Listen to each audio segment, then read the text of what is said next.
Hello and a very warm welcome to this edition of Public Forum. In the show tonight, we are going to talk about the Gurdaspur terrorist attacks.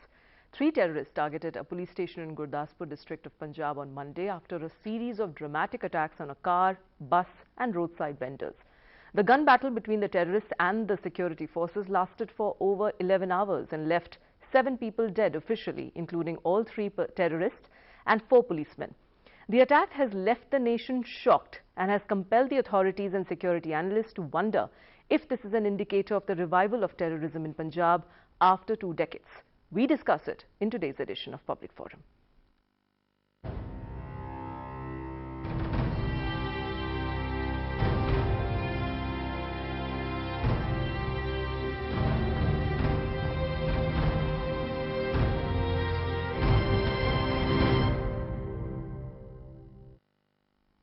And my guests today are the former Director General BSF, Mr. Prakash Singh, Mr. Kishlay Bhattacharjee, who is a journalist and an author, also the Executive Director of Reach Out Foundation, and Lieutenant General Munish Sibbal, he is a defence analyst. Welcome to the program. I'd like to start with you, Lieutenant General Sibbal. What can you make out, and what is the big message that this particular incident has given to the entire nation, and you as an analyst look at? Probably the biggest message that has come across from this attack in Gurdaspur is the attempt by the Pakistan to try and enlarge the arc of terrorism itself. As we are aware that Punjab has been quite peaceful for over the years, things have been confined more to Jammu and Kashmir along the line of control.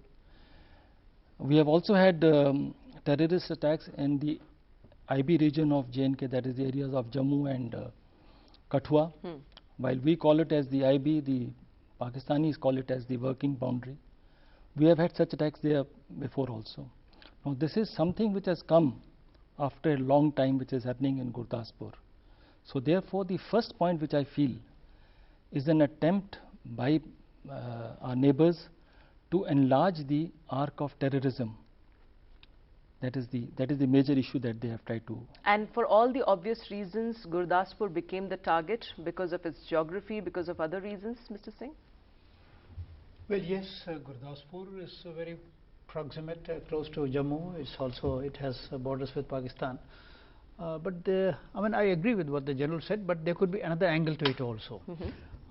Another angle could be, see, Pakistan has been wanting to revive militancy or terrorism in Punjab. For the last 10 years, we have been getting intelligence inputs that they are always trying to motivate and pressurize and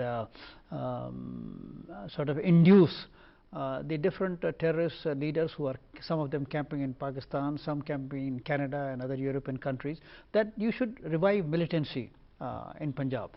The latest report that we have, interrogation report of one Jagtar Singh Thara, he said that when he was he was being persuaded by the ISI, he said, look, we are prepared, but I don't have foot soldiers. So the answer which he got, the reply which he got from one of the terrorist leaders, one of the terrorists, possibly Lashkar-e-Toiba, he said, look, we will provide you the hardware, by which he meant the weapons, and also the Fidain. So maybe they are trying to, by triggering this kind of incident in Punjab, they want that, come on, Sikhs, come on, you also join in this. You must revive. How have you forgotten your call for Khalistan? And as it is, there is a pro-Khalistan lobby that's working in Punjab. Maybe which is lying dormant, but it is very much there. I wouldn't say it is dormant also. Because the flags have emerged there are occasions when they come out in the open, in the streets, and they demonstrate. So, maybe they're just trying to trigger violence in Punjab, and this is they think they can provide the initial spark. So, this is another way of looking at it. But I think what actually its character and complexion is, as the investigations proceed, I think a clearer picture would emerge. It's only 24 hours. General Sibbal, you have served in Punjab. Do you really see the Khalistan movement and some sort of connection over there? Because that's something I'm sure the analysts must be really looking at, wouldn't be really talking about. But this is the best time to really talk about it too. Well, as he said, that the possibility cannot be ruled out. However, the situation in Punjab over the period of time, over the years, has been quite peaceful. Now this is a fallout of the proximity of Gurdaspur being very close to the international border, as also being close to the J&K itself. If you notice, Gurdaspur is just about 25 kilometers from Pathankot. Yeah. It's just about 25. And then the National Highway 1 Alpha, which is the most vulnerable areas of ours, is there. That is one. As far as the international border is concerned, this place of Dinanagar is just about 10 kilometers, 10 to 15 kilometers. True. At places it is this thing. In fact, the national highway is running as close as 5 kilometers to the international border itself. So the expansion of that particular thing is there. The point that you raised, that possibility of revival of that particular thing cannot be ruled out. However, it's only a time that will say whether it is there. But the point that comes out very loud and clear is we got to be alert, we got to be prepared, and we cannot put our guards down. Kishle, there had been similar incidences happening in the Jammu Kashmir region too. You know, many times this attack on the police station. Do you see a specific strategy, a specific modus operandi here, which must be conveying a different message, something which probably the policemen are able to grab much more in a better manner? I don't know. I think, you know, the pattern is very elite. Al-Qaeda elite, that is the pattern where you have a Fidai attack in not such a strategic place. I mean, you know, why this particular town would be chosen. This is not really a really high profile town, which also I'm just trying to join the dots out here, because, you know, we are now working on speculation because we haven't heard anything from official sources. The government hasn't really released any. Right.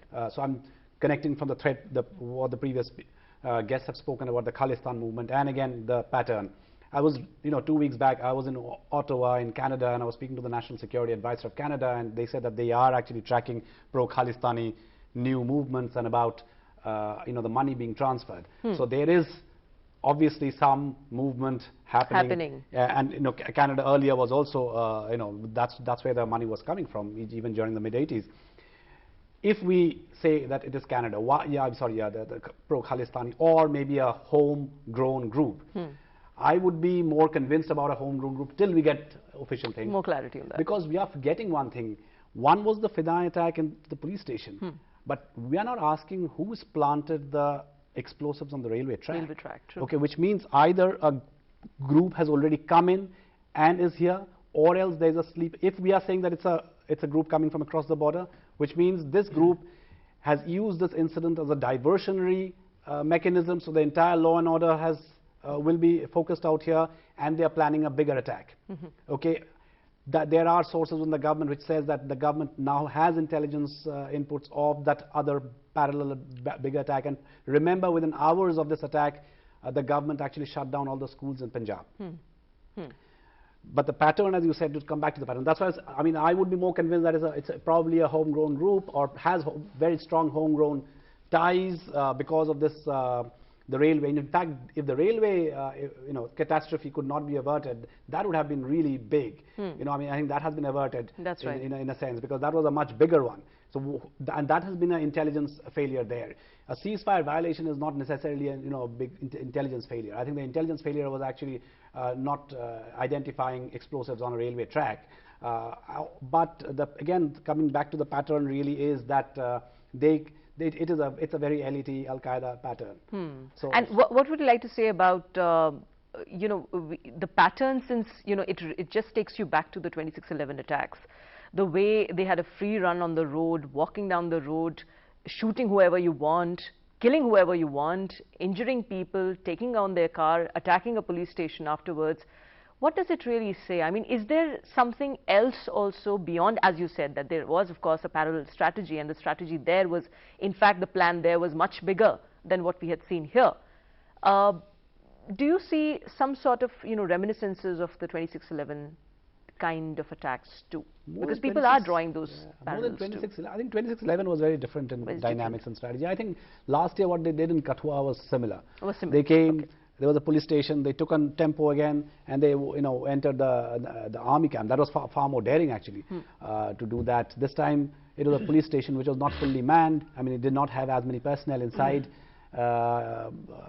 But I would put question marks as to why they would choose Dinanagar and not any other place.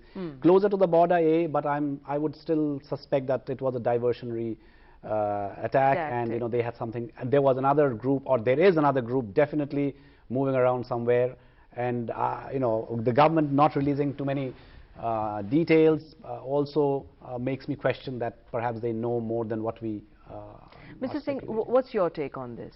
Is there something more to than you know, what to all of this? we know to date, it's not the full story. I think government is also well, we can't blame the government also, because the parliament didn't discuss the issue, operations, and it's good that some whatever things are opportunity really the Home Minister right. had of placing facts before parliament, he didn't get that opportunity. But I think the full story has not come out yet. You see, early morning we were told there are 15 terrorists. That's what the TV channels were covering, and then in the evening, whatever I mean, the reporting is all terrorists killed, without giving the exact number. I mean, after a few hours, then we learned that there were only 3 terrorists. Well, I think there were definitely more than 3 terrorists. There were definitely more than 3 terrorists, and there was definitely some local support and involvement. You see, the planting of IED bombs on the railway tracks, on the railway track, that was done with some local support, and some local involvement must have been there. So, I mean, I think the full story has yet to come out, and I have grave reservations about the fact that only 3 terrorists were there. I'm sure there were at least, I mean, a number must have been around 10, maybe 7, And how 8. do you look at the operation, sir? It was supposed to be a 12-hour long gun battle that went on between the terrorists and you know, the police personnel.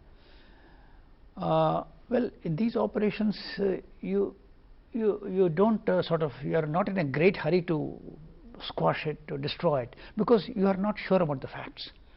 Yeah, you're not sure like about the numbers, as you said. You're not sure about the numbers. Right. You're not so sure about the weapons. You're not sure about their own reinforcements.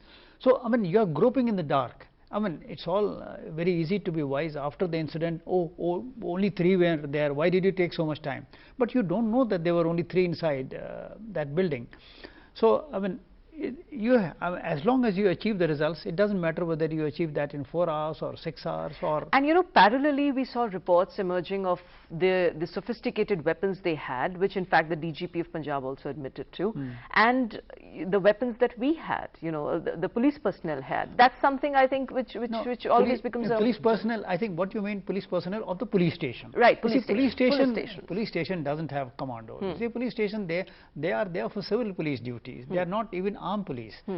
I mean, they have an armed sentry, they have rifles in the coat, but they are normally 303 rifles. I do not know if maybe a couple of carbines. So, I mean, you don't expect a police station to take on trained terrorists with sophisticated. I mean, to be able to engage the terrorists, there are special units raised by the states, which are generally available at the state headquarters. In Punjab, I think it was in Jalandhar, and the commandos were sent from Jalandhar. In Mumbai, you have Force 1. So, I mean, different states have raised elite units to take on the terrorists, but you don't, at the police station level, you just can't have. I mean, but even then, even at the police station level, the man should be trained, he should be fit, he should be able to respond, and he should be able to use whatever weapons are available. But there's one thing I wanted to ask, sir. When I started watching yesterday's telecast, and you know, even till the evening when it continued and off and on, I couldn't believe that all the policemen that I saw, at least caught on camera, were carrying automatic weapons, perhaps SLRs, but they did not have any protective gear. They were carrying out a terrorist operation without a bulletproof jacket and without headgear. Is that?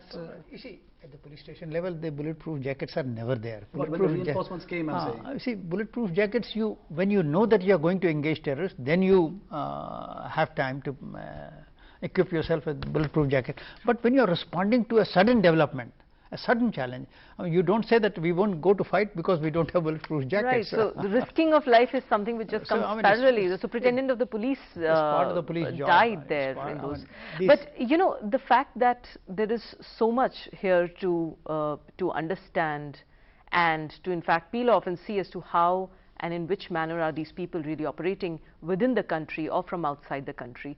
What would you like to say about the accessibility they have to all kind of sophisticated weapons and the money that really goes into it, there must be channels within the country which could be facilitating the flow of the money. Terror funding is something I'm sure becomes a very relevant issue to talk about when we discuss such incidents. Yeah, absolutely.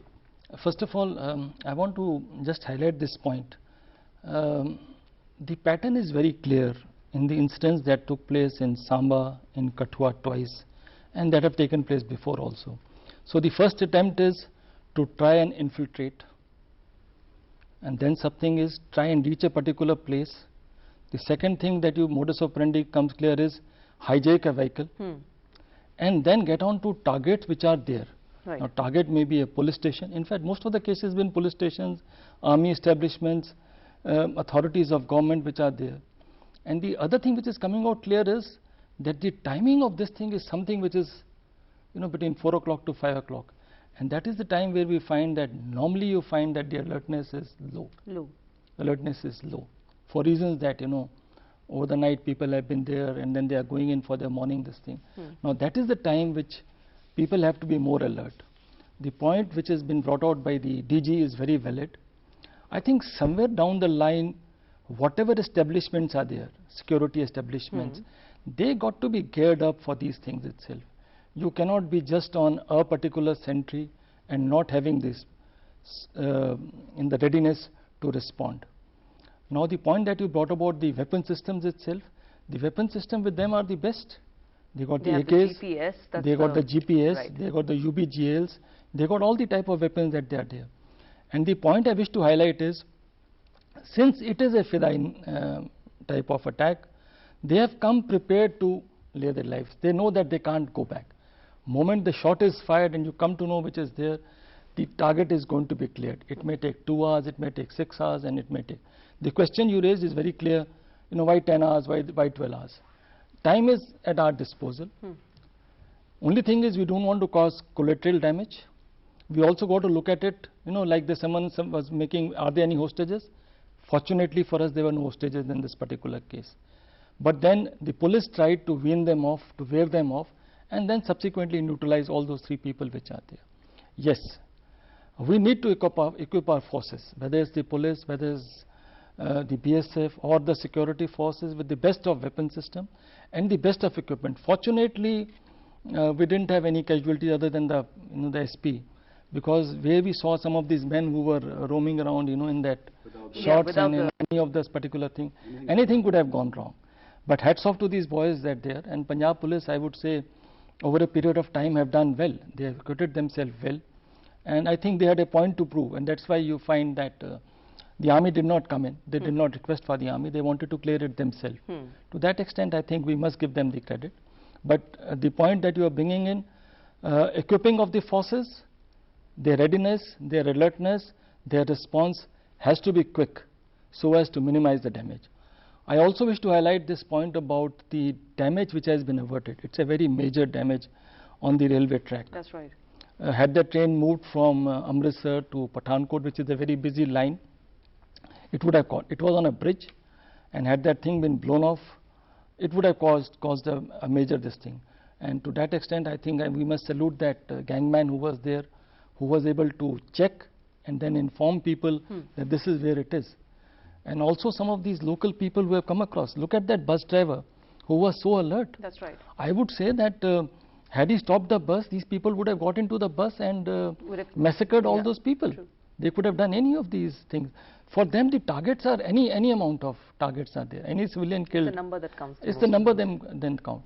And then of course is the focus that they have got, the gaze that they get in the international this thing, and within their own community that has been there. Okay, fine. We'll take a very quick break now in Public Forum, and after the break, we'll continue the discussion on these terrorist attacks in Gurdaspur. Please stay tuned. Welcome back. In Public Forum today, we are talking about the Gurdaspur terrorist attack, and we're asking our panelists whether the Gurdaspur incident does revive the memories of the state's struggle with terrorism in the 80s.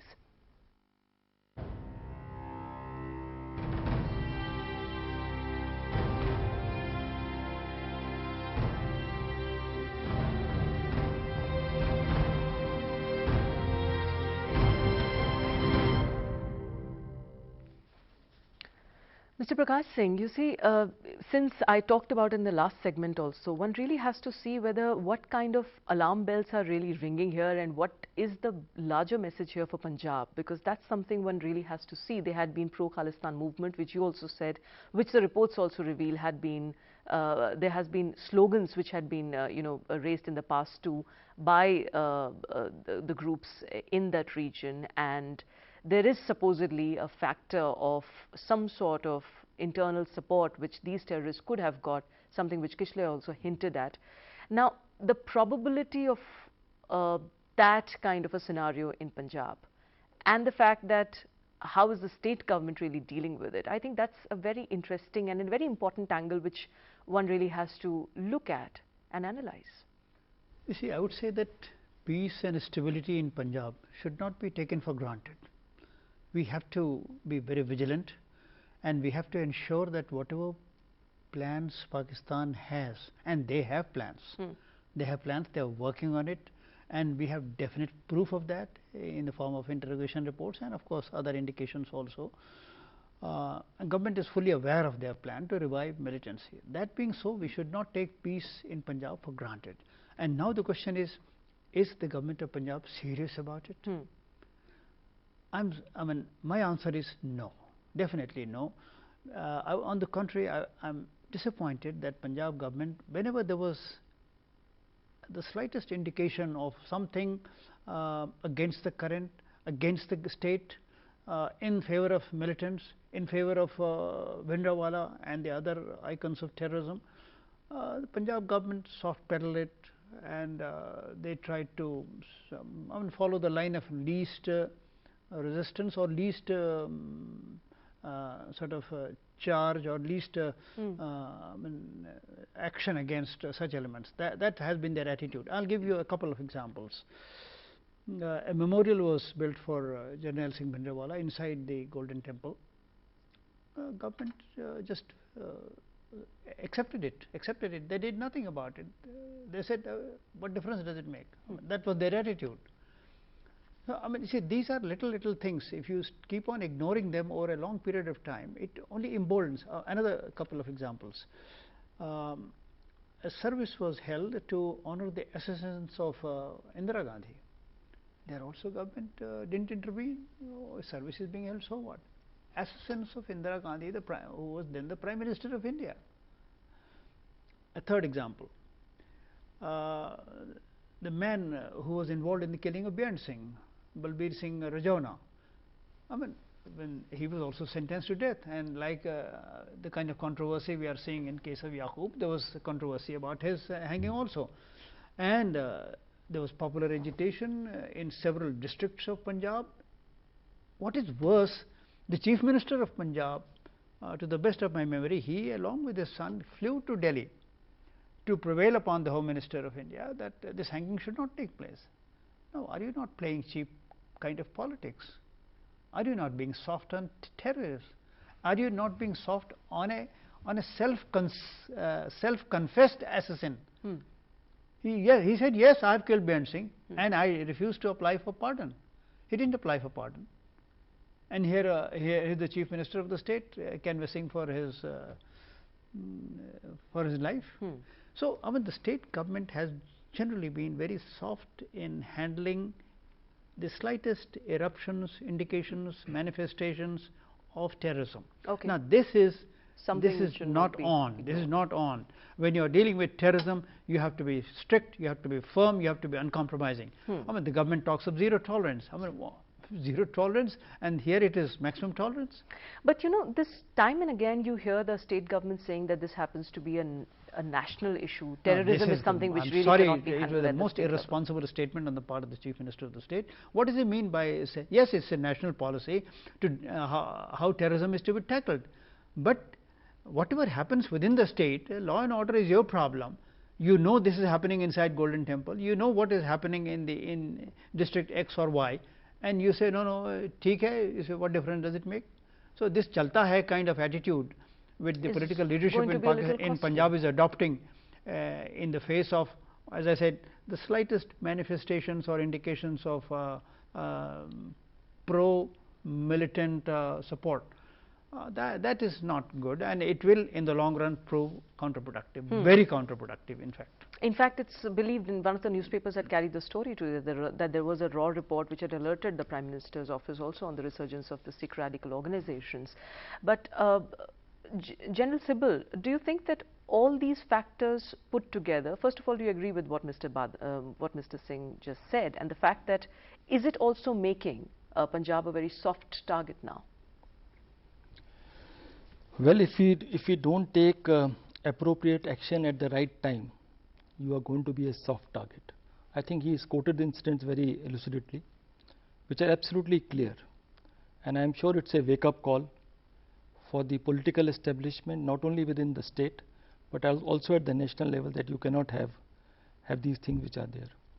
But the point which I want to highlight at this point of time is that within the national psyche itself, we have a lack of alertness, and we don't question people who move from place A to place B. So therefore, this terrorist things can happen anywhere. It has today happened in Punjab, tomorrow someone who sneaks in and goes for these people, if they wanted, they could have moved from Gurdaspur, they could have come further down south to Jalandhar or Ambala or anywhere else itself and done the same thing, but they have done it in that particular area. So therefore, I would say that the alertness within the whole country has to be there. So and is it okay to question the intelligence agencies? No, absolutely. Questioning the intelligence agency, I would say, is more important from the point of view of the coordination that is required. You know, the intelligence agencies have this thing to give a general alertness that something is going to happen. Unfortunately, my own experience shows that pinpoint intelligence is something which has never been there. So if you say there is likely to be this thing, so you alert it for the next 7 days.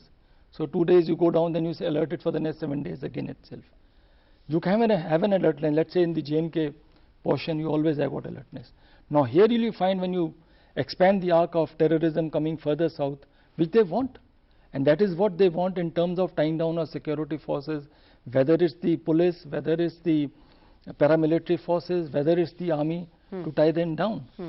So that is the attempt of Pakistan itself. But what about the likelihood of the Islamic State's hand behind these attacks? I mean, this is something which has emerged, and I'm sure all of us agree with the way in which the IS has been expanding its its presence, its existence in all these areas. If they are close to us in our border countries or in our adjoining neighboring countries, they could be well there within the country too.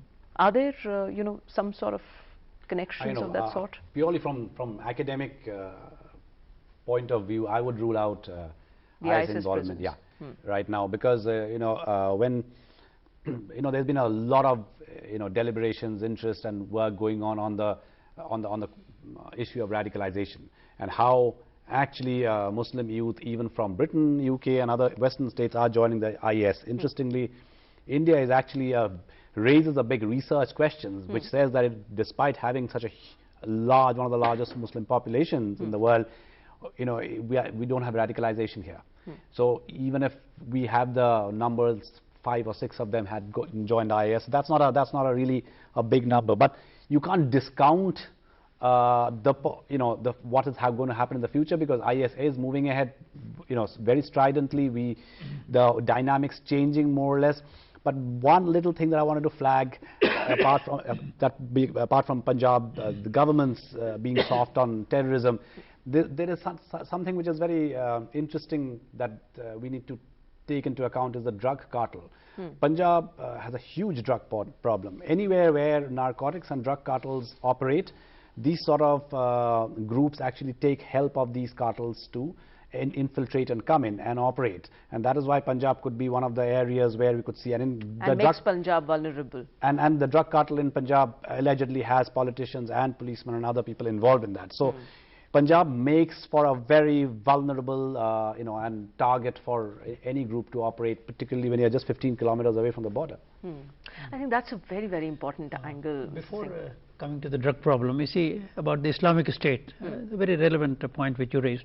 I agree with him that Islamic State involvement is not yet, in this incident, but it's very much on the horizon.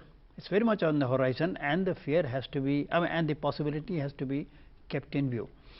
I think a senior army officer also said that the Islamic State phenomenon is creeping towards our borders, right. and we need to, the security grid needs to be made so strong that it is able to deal with it. So in this case, but on Islamic State, there are two things I would like to say in continuation of what my friend said. Firstly, the US country report on terrorism, the latest report, on this subject it says that while Government of India says that yes, a very small number of people have gravitated towards Islamic State, but the possibility of a much larger number gravitating in the context of enormous Muslim population that we have should always be kept in view. This is what the US has warned, or shall I say cautioned us. That has to be kept in view.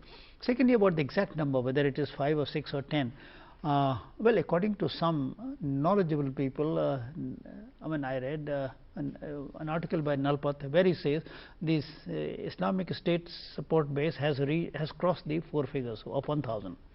1,000 it has crossed. Now, on what basis he said? That I'm sure within India. Yes, within India. Within India. He said, and there's another article which he read about. You see, Charlie Hebdo attack. Soon after that, somebody analyzed the number of, the kind of people who within India who supported that attack. Right. And he said that he was surprised at the large number of Muslims who supported that attack, and he said that these Muslims came from different segments. It's not that they were architects, they were engineers, they were scholars, students, lawyers, all kinds of people were there supporting this. He said it's a very disturbing phenomenon. It's so long only the support is limited to internet, but from internet to actual action, when would that transition take place is anybody's guess. And General Sybil, do you see that there is always a pattern here, and the fact that these terror groups would like to unite and fight against a particular country or destroy a particular country if given a chance? So with that notion in mind, can the IS and its hold within India, are there possibilities of it to grow? And with Punjab being a soft and a more vulnerable state, since drug peddling is something which happens so, it's a rampant activity over here. We are in fact not looking at the other border areas where there are certain more smuggling and other activities that take place. Is there a possibility of the IS and its influence to really increase? The point yesterday, I think one of the briefings by the Northern Army Commander also, Vijay Devas, he did mention about it. He says it is something we are looking at it. What the DG has brought out, we got to be prepared for it. Yeah. It is something we cannot rule it out. It should not come as a surprise to us which are there. And let me say that within the Army's organization itself, people are quite aware of it, of the threat, and get prepared for this thing also. The issue that you brought about as far as the drug cartel is concerned, I think Punjab is one state which has been the most affected as far as. There has recently been the attempt by the government in the last 2 years or so for opening these de-addiction centers at various places, because the border population has been affected a lot in all the districts. You take Gurdaspur, Amritsar, Taran, Firozpur, go further down, all these border districts are really affected. And when you have these drug people which are there, they are easily prone to get, when they are given money by our adversaries, to fall prey to various things itself. Someone says providing information, like let's say something which is happening on a railway line, or being a conduit, or being a little supporter of that particular reason, because he is looking for money to get that thing itself. So you cannot rule out as far as this thing is concerned. I am sure some steps are being taken, but there is a lot which needs to be done as far as the drug menace is concerned in all these border states. And the fact that there has been this thing which has been a recurring feature, and something which has been in fact coming to the which has been reported a lot since yesterday, is the fact that are there fears of shift of infiltration from LOC now to the international border? Are there other signals of that sort too that one gets to see here in such cases? The whole dynamics of guerrilla warfare is to be able to spring surprises. Right. And if you have a border which stretches so long, and Jammu and Kashmir is now has always been, but even now it's very heavily militarized. So if I had to infiltrate and pick up a target, I would be picking up a target like this. I mean, that's the most likely target for me to. It's not important that I pick up a target only in Jammu and not in Gurdaspur. I mean, for me, attacking India, if it is a group coming from across the border, that would serve the purpose. And maybe that's why I'm saying that. I mean, if you are carrying out a suicide attack, you would do it in a place where it gives you far more publicity, far more where the media presence is far more there. Then why choose Dinanagar? Dinanagar. So that's why I am still suspecting that there is a group somewhere operating or they're lying low somewhere, and the government is. I think, as far as I know, the government has very specific, inputs about the other group. Okay, but one thing which the government has made clear is that the NSA meet won't be hit with all these as a result of all these developments. So that's something which I think one has to really take note of. We'll take a very quick break now in Public Forum. Stay tuned for more on the other side of this break. Okay, and it's also time now to look at what are the counter-terrorism strategy. What is it that we can employ, and what are the preventive measures that can be taken against any such act? Because after all, we know that this country has proved to be very vulnerable in different sections. It's not just about a state, it's about the entire country. I'll start with you, Kishle. We have to really look at a lot of things, and since now the police stations have become a target, which you've seen in the last 3-4 attacks, both in Kashmir and as well as in Punjab.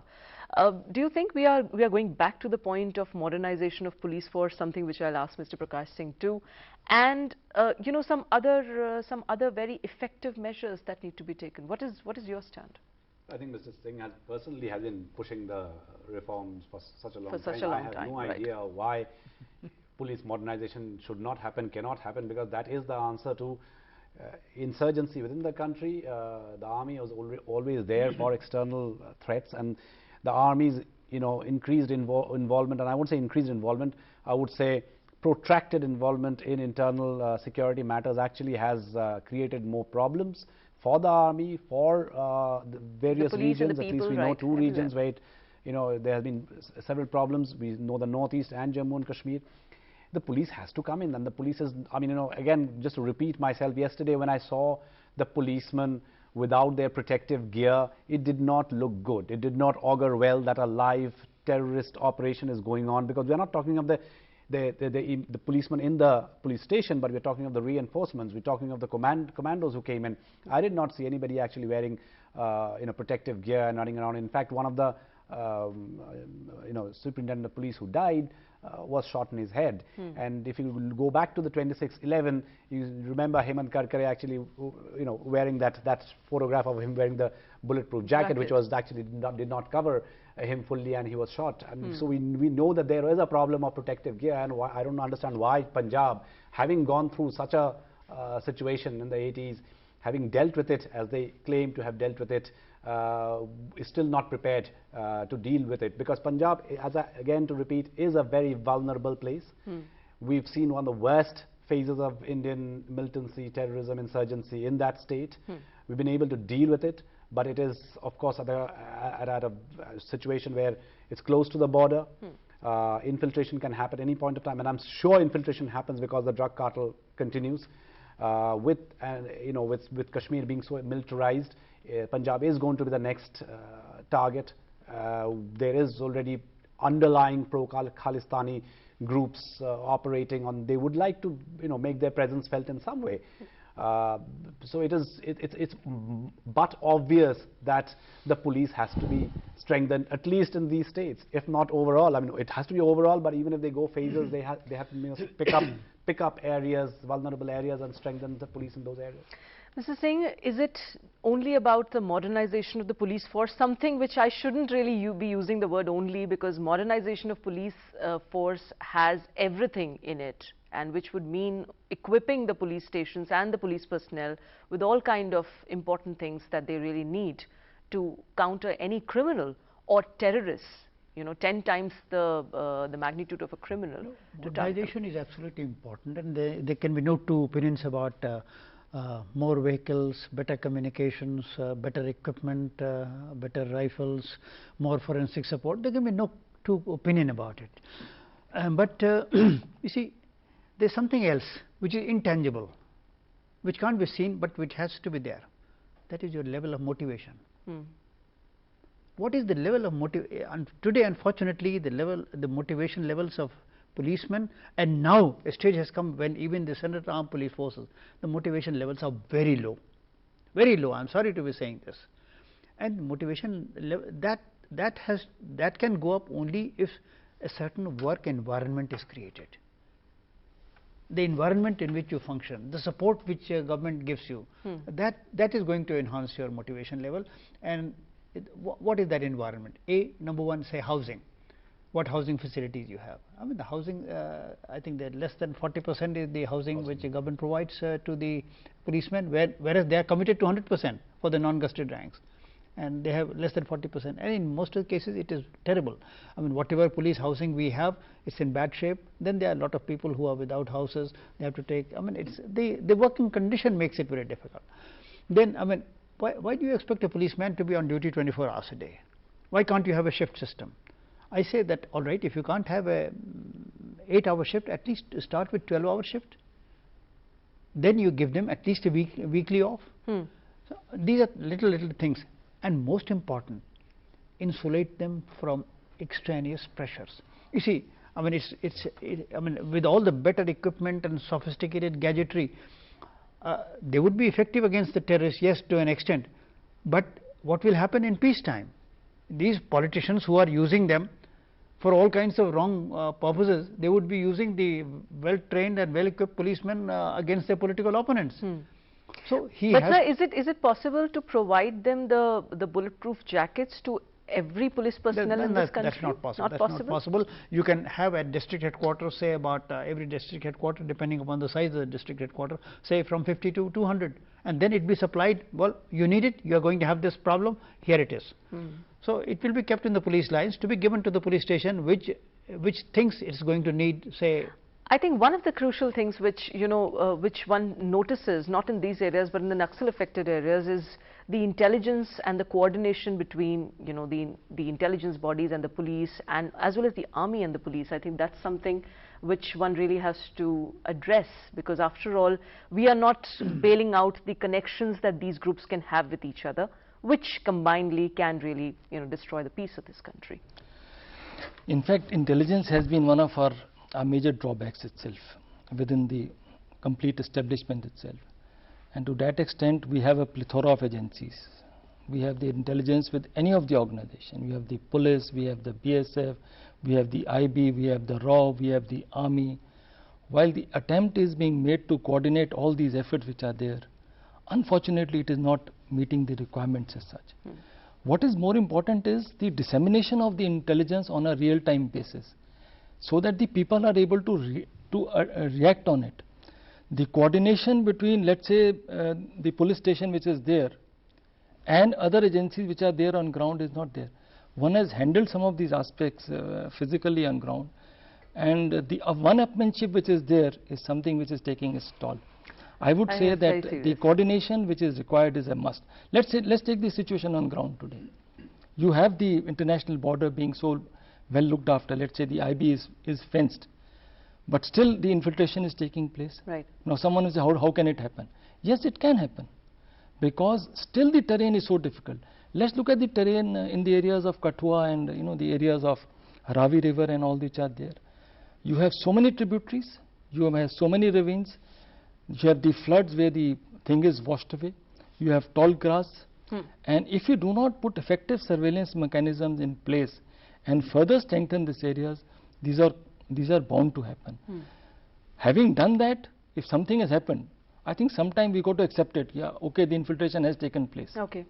And then react to that thing itself. Kishle, concluding remarks from you. Yeah, when Mr. Chidambaram became the Home Minister, he started this morning practice of the SMAG that used to happen, and I want to tell you that there is, I don't know whether they would agree or not, but there is deep level of mistrust between the agencies. Okay, there is absolutely no synergy. So when they sit together, if you imagine, you know, to disseminate intelligence, they'll say, sorry, I'm not going to give my main intelligence away. I'm going to keep it. Why should I share it out here? And, you know, and you take the credit. So that, I think, one-upmanship, mistrust between the agencies working particularly in conflict areas under a unified command, that hasn't really worked out yet. And I don't think so. It's a really a great brainer to be able to find out a way of so we have to have a very revised approach. We have to really fix the responsibilities and ensure that this is something which we are not doing for ourselves, for that matter. It's for this nation's security, and I think that's where the government would really have to do some jobs in really correcting the way things have been in the past. Thank you very much, gentlemen. I'll have to wrap up the discussion here. That's all we have for you in this edition of Public Forum. Thanks for watching. Goodbye.